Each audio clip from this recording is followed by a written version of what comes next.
Hey, I got a lobbyist, Cody Hand. Have you ever wondered who lobbies for stuff? The guy coming up on today's show, Cody Hand, today, live and live with myself, Keith Bilous, and a bunch of echoes here coming out of my ears. And one more thing, I got something on my mind. I'm going to share it in about a minute. Hi, I'm Keith Bilous, and this is Live in the Lab. All right. Hi, I'm Keith Bilous, and this is Live in the Lab. All right. A little bit of weirdness in front of the camera there for anybody who's watching. So I'm like, hey, where's the button? Where's the button? I can't get it going. How did you go viral on TikTok? You were on America's Got Talent. How much do you get paid to be on AGT? Oh, you didn't get paid. Keith and Steve here in Live in the Lab. You're a great interviewer. I love it. 48 miles, 48 hours. And not just once. You ain't seen nothing yet. I hit 50 last time, and I'm like, yeah, things are a little different than they were 10 years ago. So trust me, things are to keep. You have no time for the BS that much of society seems to put on the table. Why is that? What you're talking about is real right now. There's just no bullshit here, but it's just real. We brought you in with some Marley. I said, Joseph, let's talk music for a second. You said, Keith, oldies, 60s, 70s, and 80s. I've never talked to a sir before. Why are you a sir? In many ways, we're the same story. I came from nothing. You came from nothing. I think the old saying goes that if you want a trophy, you climb Everest. If you want respect, you climb K2. I've built an AI myself, and it's pretty fascinating when you can have a conversation with yourself with your own knowledge. Have you done that before? Why are we rushing to make these tools if all they're going to do is hurt humanity? Does the world need...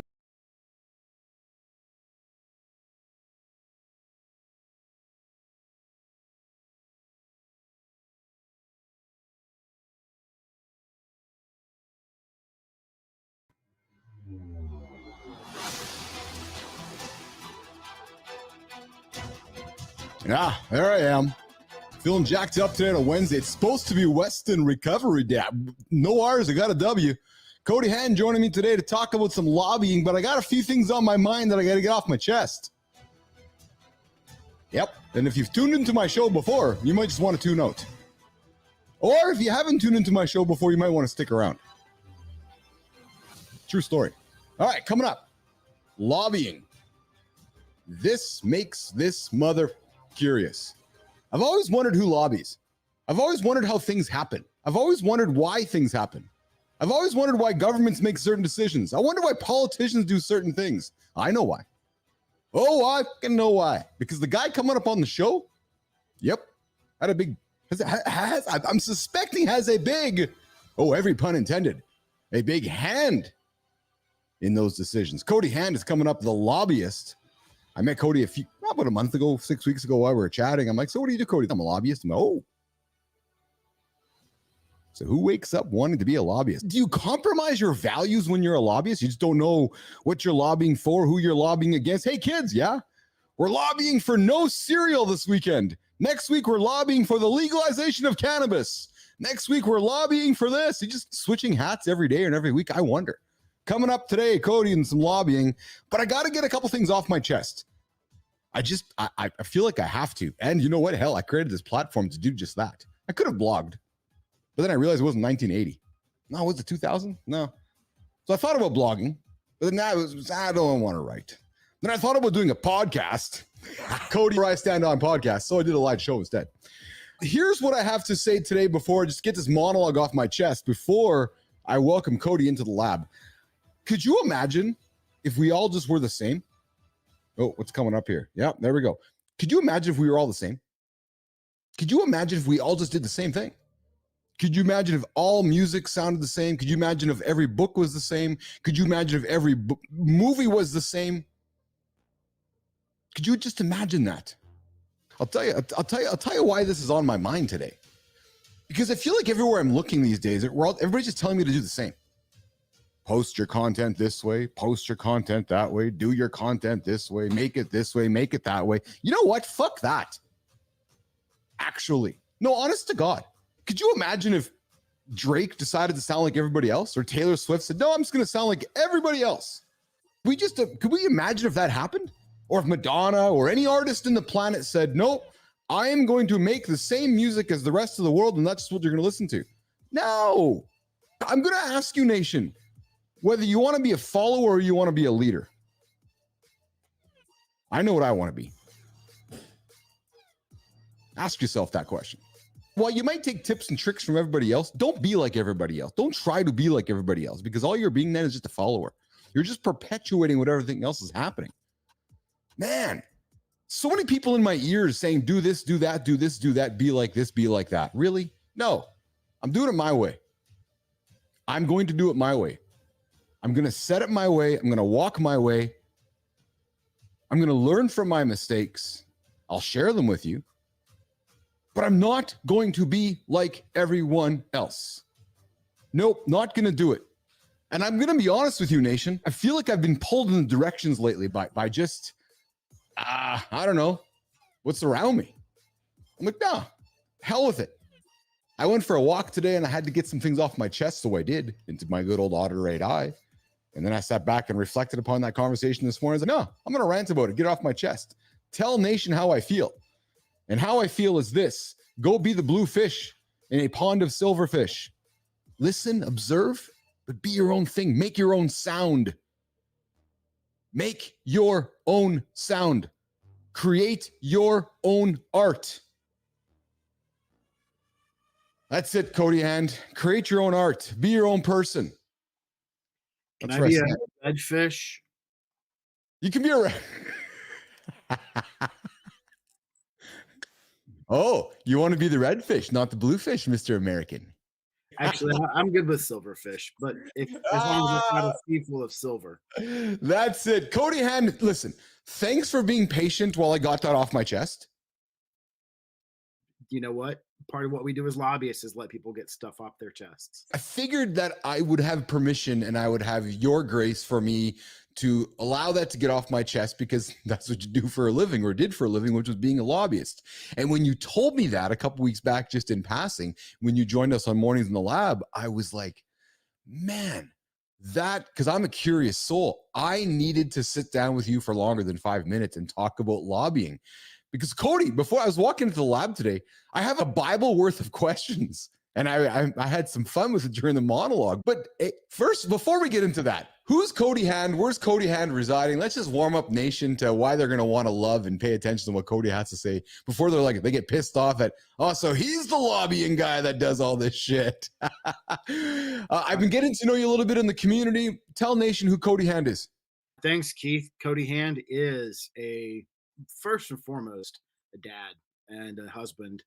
And I live in North Carolina, right outside of Raleigh, in the best city in probably America, Cary, North Carolina. Nice. And have 2 daughters. They're amazing kids. Started life as a lawyer and went into politics for a little while, and then launched after that into lobbying, and did that for a really long time, as well as being fractional in-house counsel.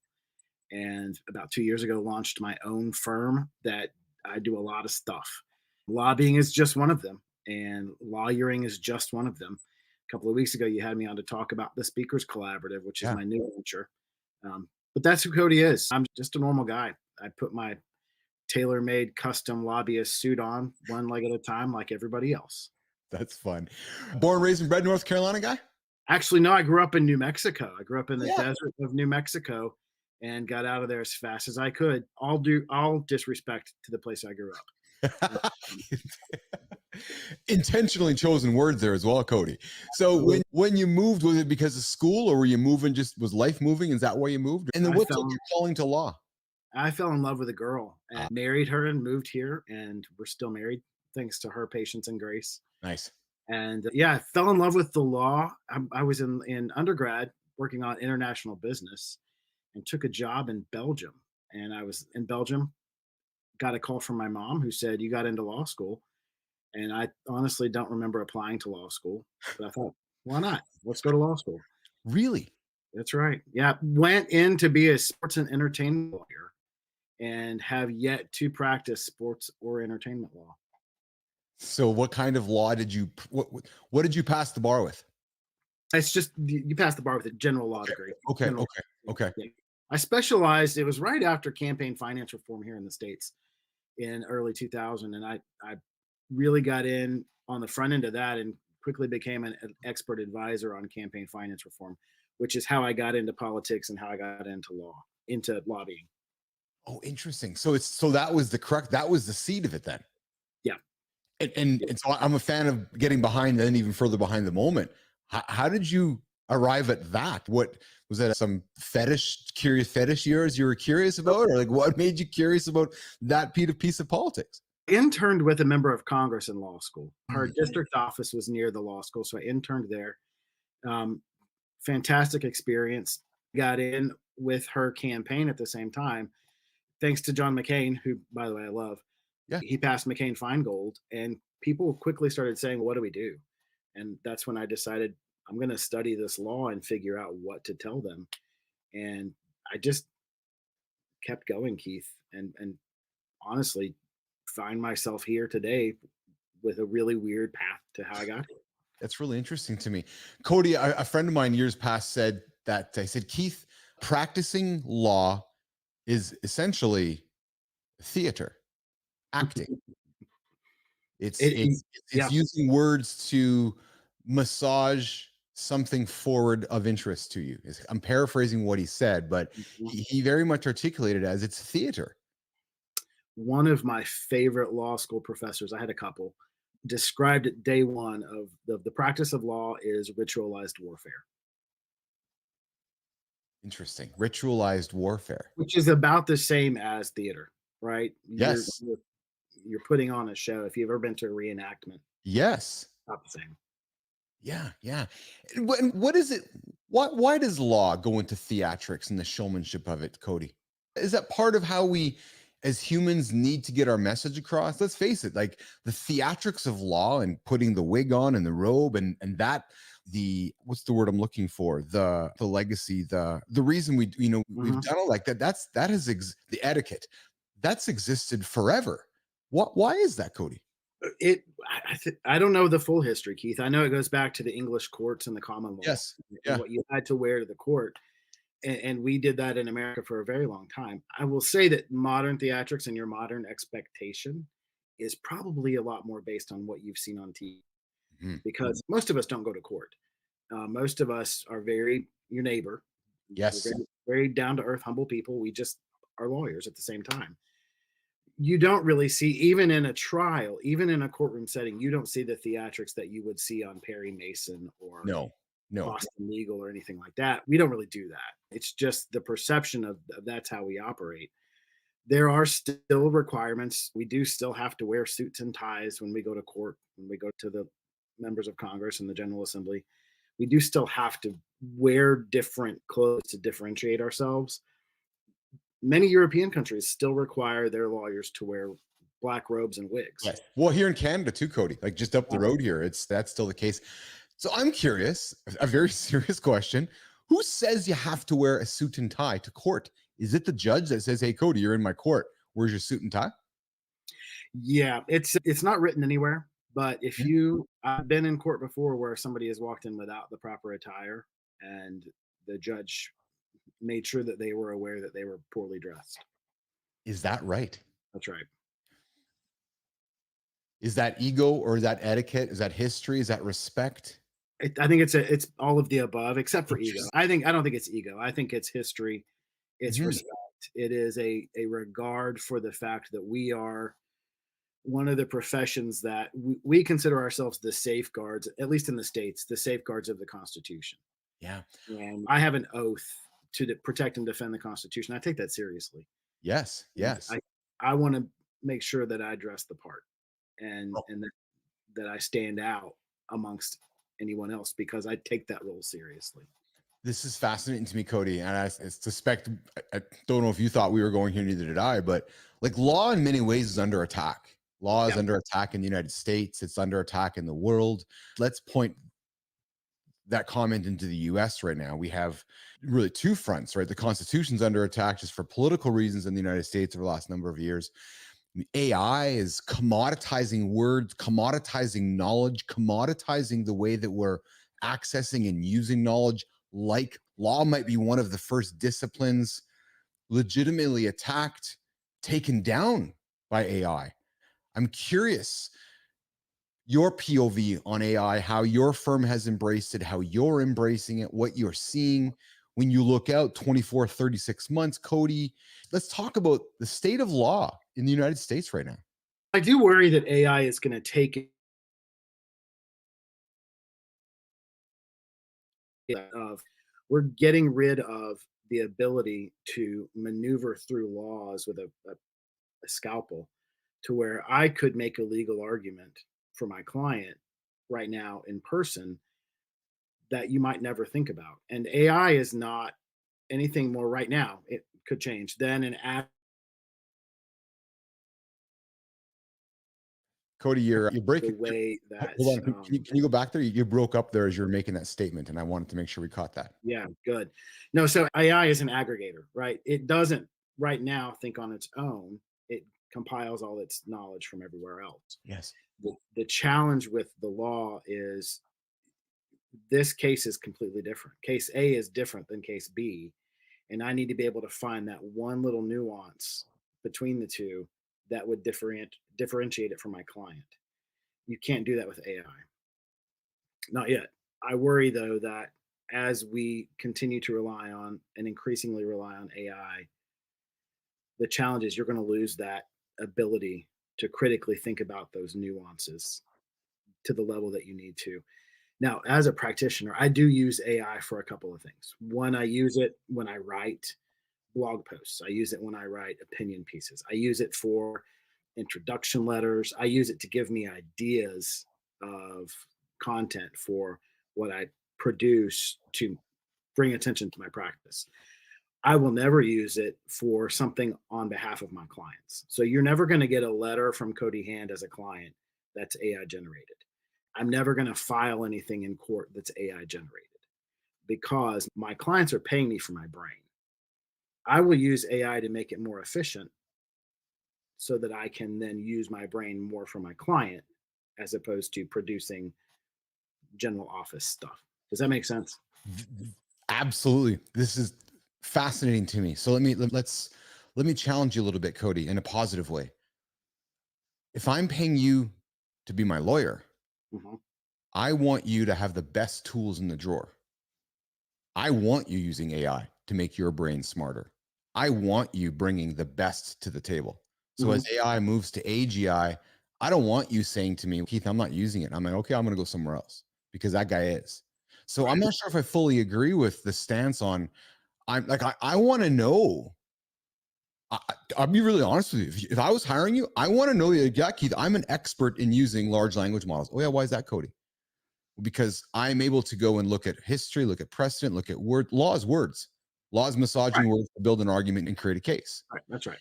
I want you using the greatest tools at your disposal to defend me. And I think what I would say to that, Keith, is I agree. And I use AI now a lot in my firm. It's just that part of the interaction between myself and my clients, Yes. myself and the court, myself and other counsel. I'm never going to use AI. I'm never going to present myself. Does that make sense? And listen, I was as much playing with you there because I understand the sensitivity in your business as well. Right. Because you're all not fools. You're all not fools. And what I mean by that is, excuse me, nation, on the next show, lawyers are not fools. Not always. Even though you all know how I really feel. No, I'm joking. No, but my point is, though, is that you can easily see you can easily see how a lawyer agent, Cody Hand, the lawyer agent, not Cody Hand, the human, but Cody Hand, the lawyer agent, the AI integrated agent, communicating with Keith Bilous, the lawyer agent, the AI agent, and not effectively in the future, not needing the human in the human. Because that is, I hate to say it, the future. So I can see in many ways why there's a reluctance, why there is a walk instead of a jog, let alone a run towards embracing some of the tools. Because before you know it, you're like, okay, well, what the hell do I need it for? It's true. Let's be frank about it. Let's not pretend what the truth is in many ways too. Because you're right. Clients are paying you for your time, your human time. The demographic you're largely serving is that.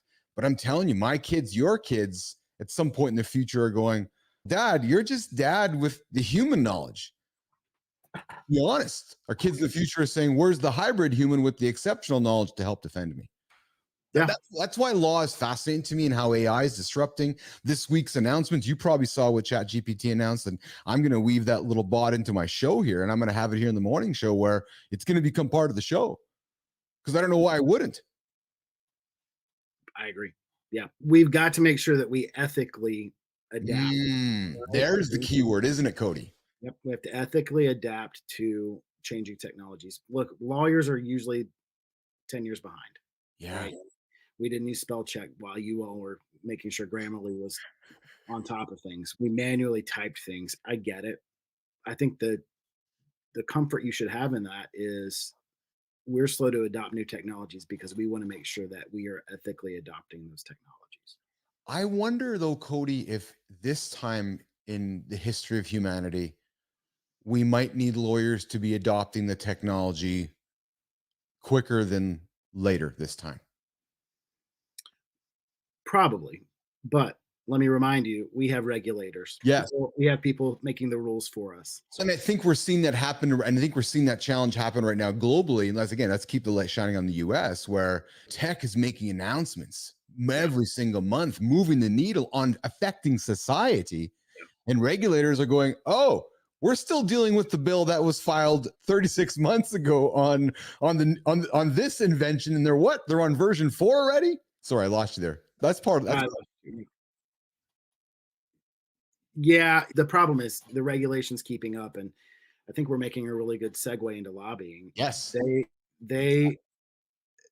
I feel bad for the regulators because they are just getting 2 years ago rules put out for the legislation that was passed when they've got new legislation to look at, and it's hard to keep up.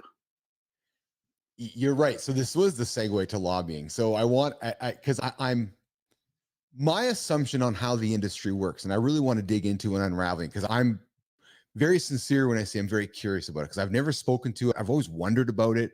I was very serious about my jokes in the morning about and morning, of course, and then even here at the monologue, which is like the values of a human being that's a lobbyist, like how you're not shifting along the way. Because if somebody's paying the bills one week and somebody's paying the bills a different week for a different reason, makes me curious.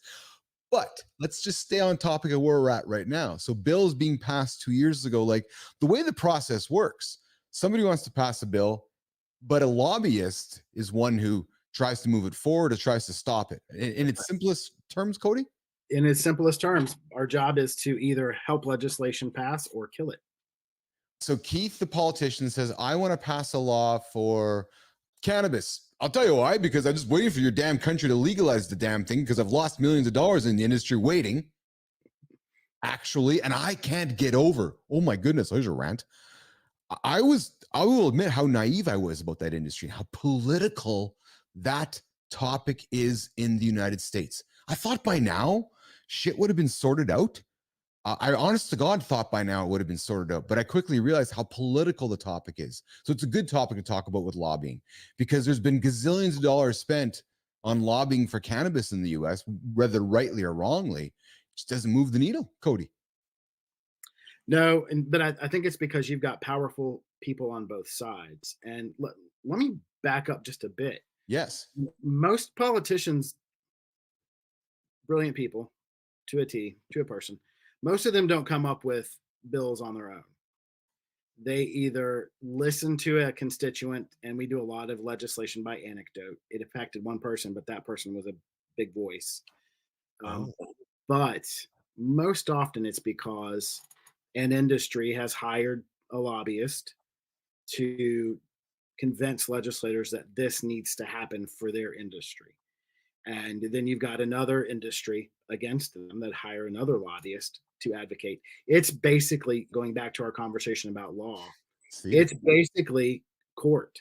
You've got two sides stating their case. It's just this side may have 35 lobbyists, depending on how many industries are represented, and this one may not have 35, but they represent a different faction. So let's get back to the cannabis question that you had.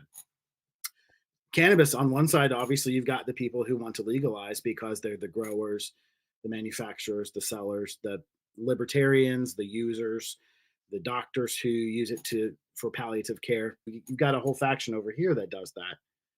On this side, you've got the advocates for drug reform, for addiction, for family values. You've got the religious folks on the Mhm, side. You got them on both sides, actually. mhm. But it really is dependent upon who your lobbyist is and the data that you have to go and make those cases.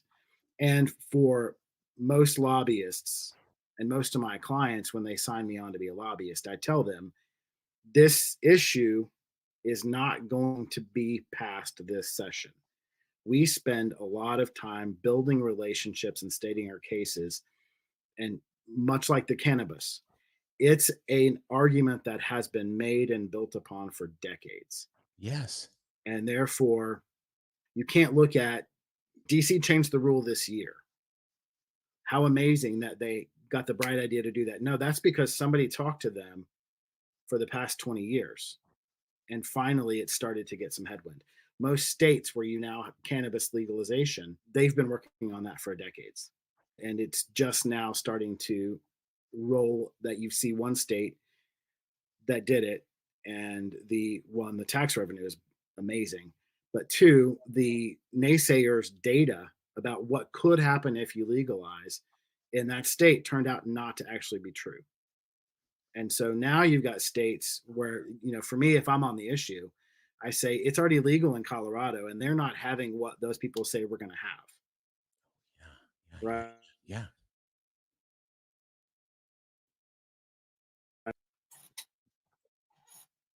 It's interesting. So it it really is just a process in time that Uh-huh. effectively at some point in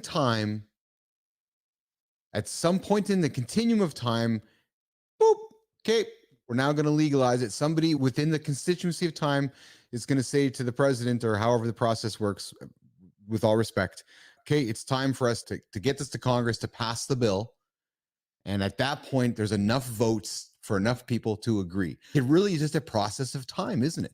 Right. Generational. So you're thinking that there's certain senators and certain people in Congress that are of a certain age and demographic that are like, nah, I don't agree with that. I think it's a sin drug. It's still related to heroin and it's still a stigma drug, even though we have all the science proving it. But their belief as a human being still says no until that human is gone. I'm being very crass and replaced by a younger progressive human who has a different belief, it's just not going to change, Cody Hand. They may not even be progressive. They may have a new life experience or a family with a new life experience that might have Right. changed their mind. I've seen a lot of politicians change their mind on that issue and on many others, and it really it happens when they have a personal experience with it. I think And for me, though, as an investor, Cody, in the industry, I just didn't think, and I'm maybe creating some hyperbole around this just to create some emphasis on the conversation. I just didn't think that the continuum of time in the United States was going to continue to take so long politically, that there was going to be enough people to say, no, nope, nope, no. Doesn't matter that they haven't had no problems in Colorado. No, it doesn't matter. There's been no problems in so many other states or in Canada, our neighbor to the north. It doesn't matter. Nope, we're still going to go arrest the young man in the state of Georgia for carrying a couple grams of cannabis. Really? I probably got a couple grams on the floor over here in my house. Like honest to God, like it's just a bizarre thing to me. yeah, and it is interesting. There's a statement, and I'm probably going to get in trouble for saying this, but since I'm my own boss, I'm going to say it anyway. There's a statement that we have in the lobby core that there's nothing a few good retirements and funerals won't fix. But I think that I can see that goes back actually. to your statement. There is a generational change, and it's not just cannabis. There's a lot of regulations that we're starting to see fall away, and a lot of those long-standing prohibitions. People Yes. are starting to see when you legalize casinos in other Yes. states, what in those other states is, yeah, crime is there is an impact to the crime, but it's anywhere you have an addiction. But what is your people are leaving your state with your money and spending it in another state, and that state is taxing the heck out of it and getting the revenue from it. So the people to participate in this activity where it's legal. Yes. So I'm not protecting them, am I? If they're leaving, right? Once they leave the state, I can't protect them. So we might as well figure out how to make it legal and safe in our state.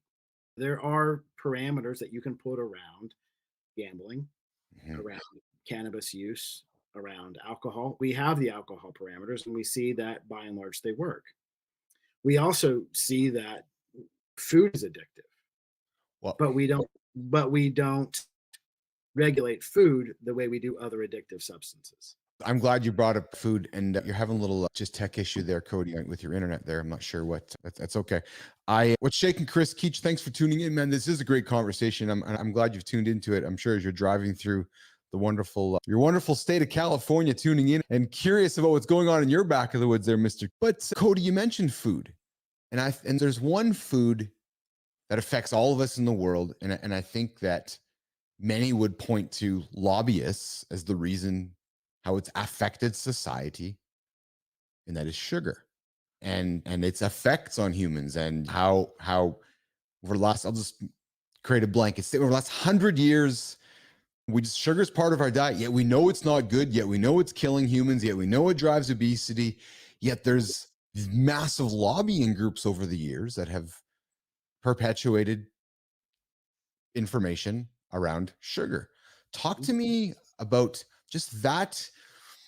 What's the question I'm asking?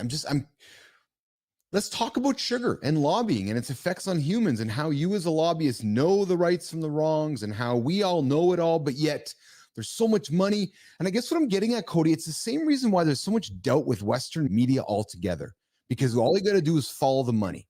So one could always point at a guy like Cody Hand going, "Oh, Cody, you're just some corrupt human," because, and I'm just using you as a metaphor. Not, hey kids, we all love dad. Cody Hand, the lobbyist, they just wreck society because they're driven by big money companies that want to change the rules. You follow what I'm saying? I follow it. I know those lobbyists. I'm glad I'm not one of them. And let me say, sugar, yes. Look at corn. Okay. So probably sugar and corn, I would lump in the same situation. And where I would point you to is the fact that those two industries built before the healthcare industry. Those two industries built. Yep. Go ahead, say that again. So the industries built their industry. They hired their lobbyists. They got their regulations passed to really build an industry that had to be protected because of the economy.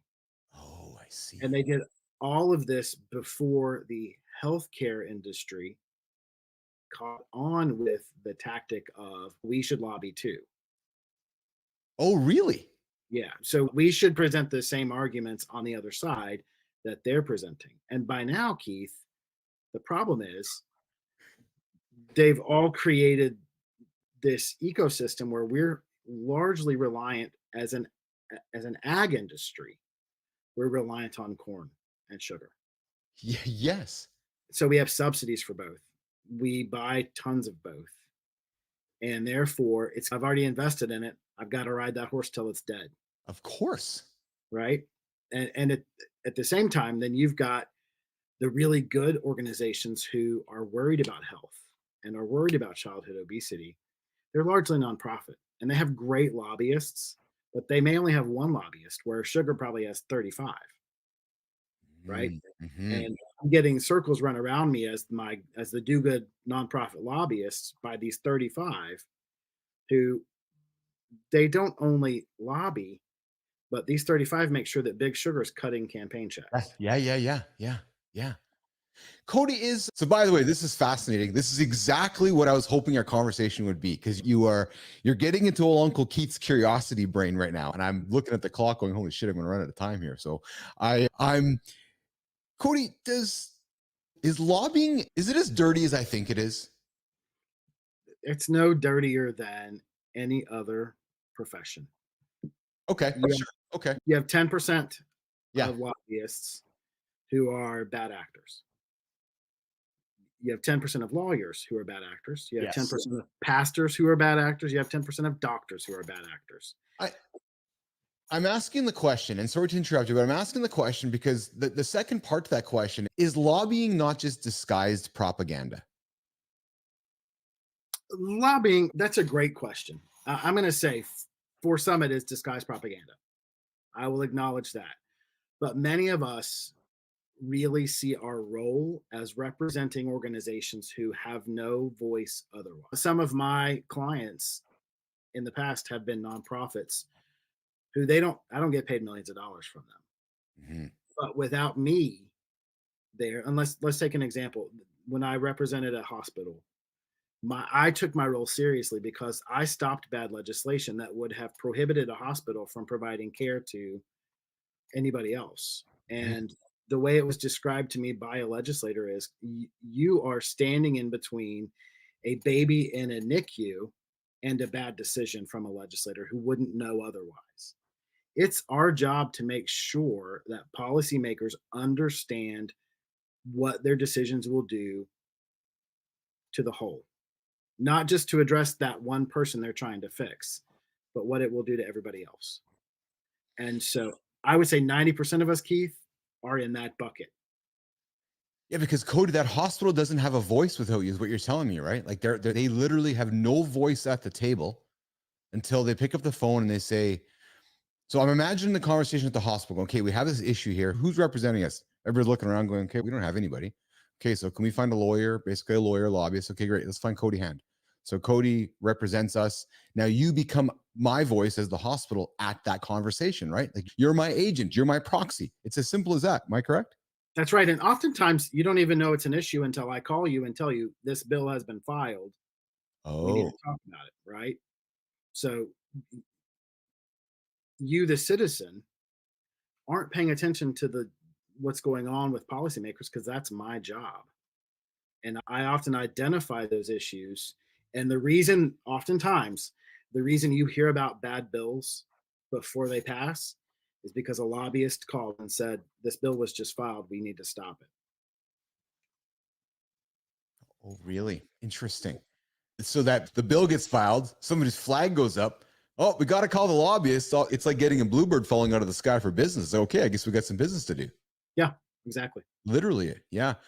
Cody, is so when we think about lobbying and we think about like at its purest form, lobbying is relationship building, getting through to Keith, changing Keith's mind, spending time with Keith at lunch, spending time with Keith at dinner, spending time with Keith at the Kentucky Derby, getting to know Keith, getting to understand Keith, understanding what buttons to push with Keith so that you can convince Keith what you want Keith to do. Did I articulate that right? Yeah, it's a relationship game. And when people hire me or any other lobbyist, they're not just hiring me to walk in the building that day. They're hiring me because of the relationships that I have built over time. Yeah, because And you got to convince me to change my mind, Cody. that's right. That's right. It's as simple as that. Like it's like a lawyer. You have to convince me with your arguments, with the way you are as a human. You got to convince me to drink the Kool-Aid you're serving me. That's right. And I'm not going to do that if you don't trust me. Ah, yes. Yeah, of course, of course. Let's talk about values of a lobbyist. Let's talk about you as Cody Hand, the human being. You have a beautiful family. You're a dad. You speak proudly about being a father. I've seen your content. You're a very proud father. Somebody calls you on a Friday and says, "Hey, Cody, we want you to lobby for us." It's a nice paycheck. Is I'm sure the obvious answer, well, Keith, no, the values always come ahead of the paycheck. But does there have to be a conversation in the house though? Because it is a job? It depends. I'm also not an automatic no. I want to make sure, one, as a lawyer, I have a duty to make sure I don't have any conflicts. Yes. So I'll look at my other clients and make sure, back to your point earlier about this week I'm lobbying for this and this week I'm on this one. I'll never be against myself, right? No, like you're not switching tables. You're not going one week and then all of a sudden, a couple years later, after the bill's been passed, the other company calls you and says, "Hey, Cody, you want to represent us over here?" You're not doing that. That's right. That's Yeah. right. Yeah. But from a values perspective, it is a conversation I bet. I have with my wife and my daughters. How would you feel about dad lobbying for the legalization of cannabis? Yeah. We have that conversation. How would you feel about dad lobbying for the local YMCA to get $100,000 grant so that they can expand their after school program? I don't have to ask the question on that one. I know the answer is going to be yes. So I just say, Yes. so it is a values check. And I do want to make sure that I'm known in the industry, that I'm known as a person of value, of integrity. I'm never going to lie. There's no way to build trust if you're known as a flip flopper on the truth, right? Of course. And so I'm never going to be that guy. I'm never going to be the guy that tells you one thing on one day and then tells you another on another. In fact, my reputation, at least in North Carolina and with the North Carolina delegation in Congress, is if you want the truth, you should ask Cody because he's going to give it to you regardless. Interesting. Interesting.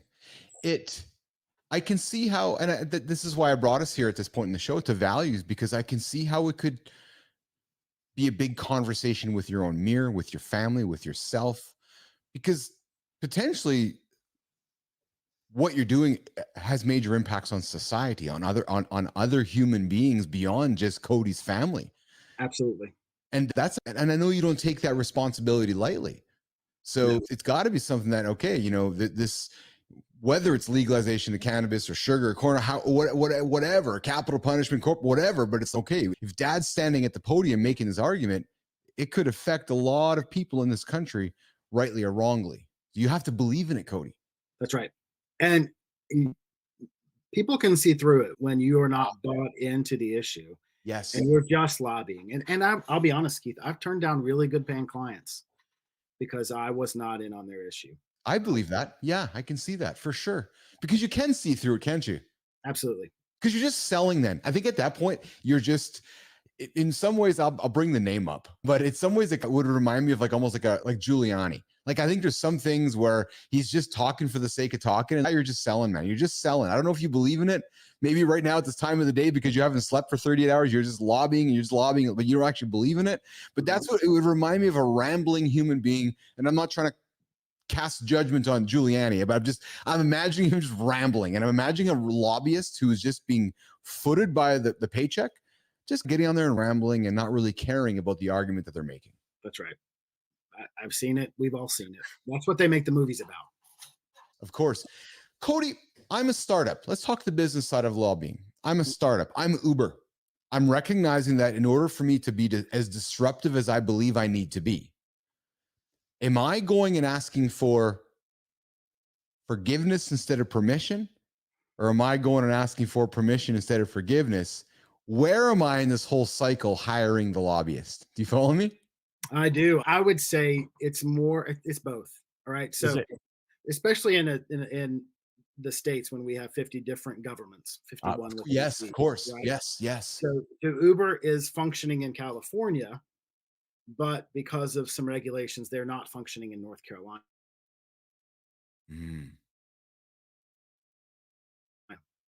But they're going to use the data that they've gleaned in California and hire a North Carolina lobbyist to get the rules changed so they can operate. I think a recent example that I have in the past 5 years is Tesla. So Tesla was not allowed the dealer model, right? The franchise dealer model, right? Yes. It wasn't allowed to be sold outside of a dealership, and that's not how they work. And so we had to change the law in North Carolina. Tesla had a really great lobbyist who got the law changed so that they could sell and service their vehicles in North Carolina. This is interesting to me. So I'm starting a business. Tesla's a great example. They say to themselves, we are not doing the dealer model. Not part of our business plan. We're not even going down that path. We're not even looking at it. So they, in their mind at that point, Cody, are effectively budgeting, knowing that in order to sell their vehicles in certain states, they're going to have a lobbyist, a lawyer to represent themselves to change the law. Yeah. It is as simple in black and white as that, isn't it, Cody? Because they're this is our business model. We know it's not going to work over there, so we're going to have to hire Cody Hand to help us change it, right? I think it's anytime a business wants to invest in a new territory, there is an investment cost, and that cost could be brick and mortar. We need to build a building. It could be we need to change a law to do it. We are, as lobbyists, we are part of that investment in that expansion.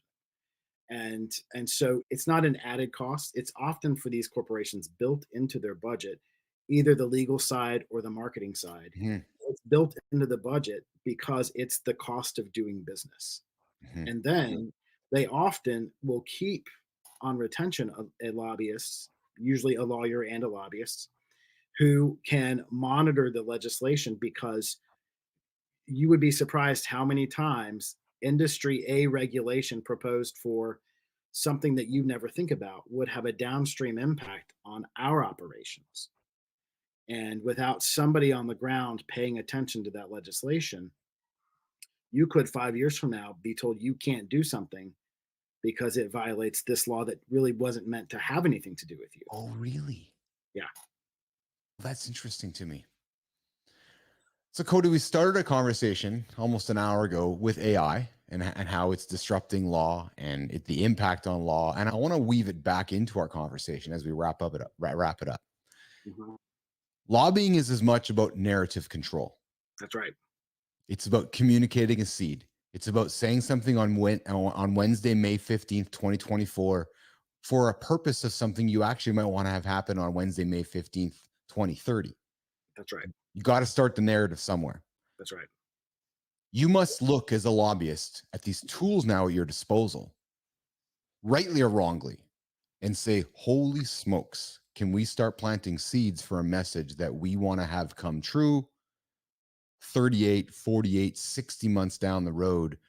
Because the power to start planting those seeds today. And Corey, I know we talk in some of our other groups about personal branding and narrative and being authentic. Like the ability to lobby for, I guess the point in the question I'm trying to get at is that the ability to lobby on something that you want to have happen 4, 5, or 6 years from now, to plant those seeds, has never been easier to change narrative with AI. Cody Hand. That's right. No, I agree with that.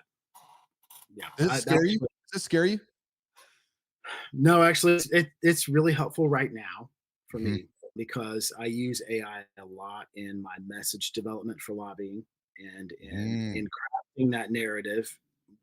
A lot of what we do is not just crafting the narrative, but scheduling the narrative over the next 2 years. And Of how do I course. make sure that my message resonates but continues to evolve, and the platforms continue to evolve to keep up? We use AI for that all the time. At the same time, I think it's giving us a real opportunity to influence legislation around AI in a way that it continues to be useful for humans, but doesn't replace humans. Does that make Yes, sense? 100%. Yes, yes. Yeah. I looked specifically, Keith, at the screenwriters strike last year. Mm. You know, part of the issue there was the screenwriters didn't want to be replaced with AI. And as I look in the industries of songwriting and performance, Yes. there's tremendous opportunity to make sure that AI is useful, but it is not replacing us, or worse, pretending to be us. And I think it's one thing to buy knowing it's AI. It's another thing to pay attention to Keith and then find out that's not actually Keith, that's AI. So you are correct. And that's not far off. No. Us as humans asking those questions, Yeah. whether we're talking to real Cody or synthetic Cody, or when I think about speaking about myself, like every single day I do 2 hours of live video, like the ability for somebody to create a synthetic Keith in the future is not really far off. So it's because there's so much video Yeah. footage. These, like in many ways, the future of lobbying could be concerning because of the amount of information, propaganda, ability to change points of views with all of this mass amounts of information, and propaganda is what I'll call it, Cody. And making sure it's right. Because That's what I mean. Yes. a lot of what I fight right now. Well, and right to who? Your truth is different than my truth. We all have our own truths, right? Right. For instance, we were introduced to alternative facts a few years ago, right? And you know what? I'm going to be honest with you. I don't dismiss that point of view, because No, I agree. we live in a world where no, there are two sides to the coin. Let's talk about the heads. Let's talk about the tails. They're both. There's a fact on both of them. Just because you say that the tail is right, says who? There's also a head there too. Yeah. I would say what we need to make sure we do is make sure that the head side and the tail side are actual, that they actually happen, Yes. as opposed to an AI generated didn't actually ever happen.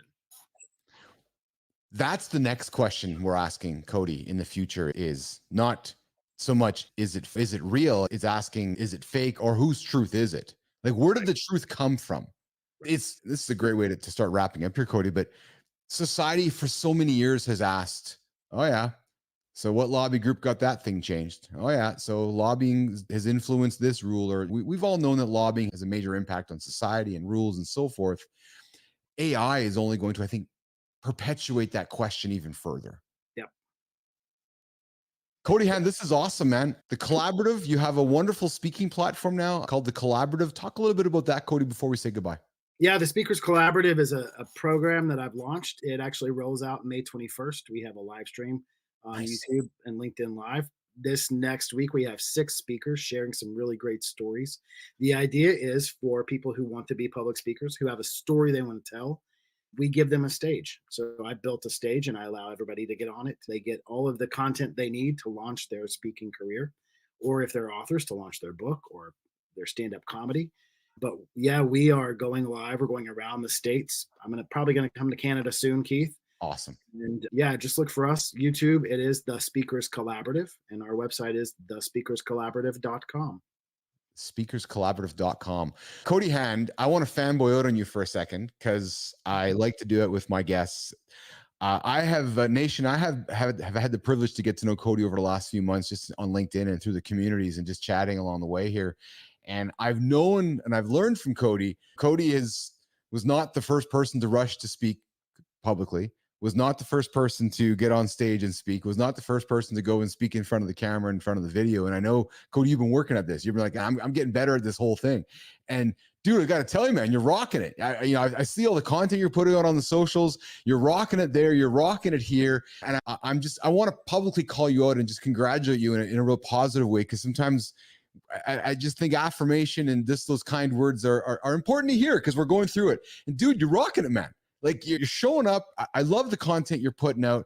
I can see the needle moving with the Speakers Collaborative. I had you on the show a few weeks ago. We talked on the morning show. And I love when I see people come to the show or come across my feed that when you see them put their mind to something, like on the first day, Tony Elmore. Tony's like, yeah, I'm doing this. And you're like, you watch. Boom, there he goes. And dude, the same thing with you. You made this statement a few weeks ago, or a couple months ago, about the Speakers Collaborative and the things that you're doing. And now it's happening. And I love hearing that because it's progress. And I just think as human beings, it's just something we need to do. We need to spend more time celebrating. And I love celebrating others. So dude, I want to celebrate you and just congratulate you for your success. Man, thanks. I really appreciate that. It's been, and you're looking at the light. I know we joke offline about looking at the when you're looking at the light, Cody, you're looking into my soul, man. You're looking into my soul. When we come back, can we continue the conversation on lobbying? And it would be fun, actually. I'm looking for regular guests to jump onto topics that can move the needle of conversation across the socials. There might be something in the current events like this week, next week, pop up. You're like, hey, Keith, yeah, let's have a conversation on this. Let's put it up on LinkedIn. You and I have a banter on it. Let's put it out there. Let's chop it up. And let's get people talking about it. Because I think that I'm going to suspect you, like me, you probably wear a red shirt, blue underwear. You like to look at all points of view and ask many questions and be very curious is what I'm suspecting. I love it. Yep. Let's do it. That's awesome. Cody Hand, thanks for joining me. I'm going to put you back in the green room for a quick second. I'm going to say goodbye to Nation and I'm going to come back and walk you out. Okay. Thanks, buddy. Hang tight. All right, Cody Hand, that was awesome. I know I fanboy, and today I hope you guys enjoyed this as much as I did. I suspect you caught the enthusiasm. I learned a lot, and I hope you did too. Lobbying moves the needle. It's true. We know it, but we heard it here confirmed with Cody. Lobbying moves the needle. And what's also moving the needle is ChatGPT and Gemini and all these AI tools. The content we're creating today, I can guarantee you, is going to move the needle tomorrow and into the future. So I hope you enjoyed the show. Me and Cody, we're going to bring him back. Cody's awesome. He looks into the light. I like guys looking into the light. It's a true story because looking into my soul.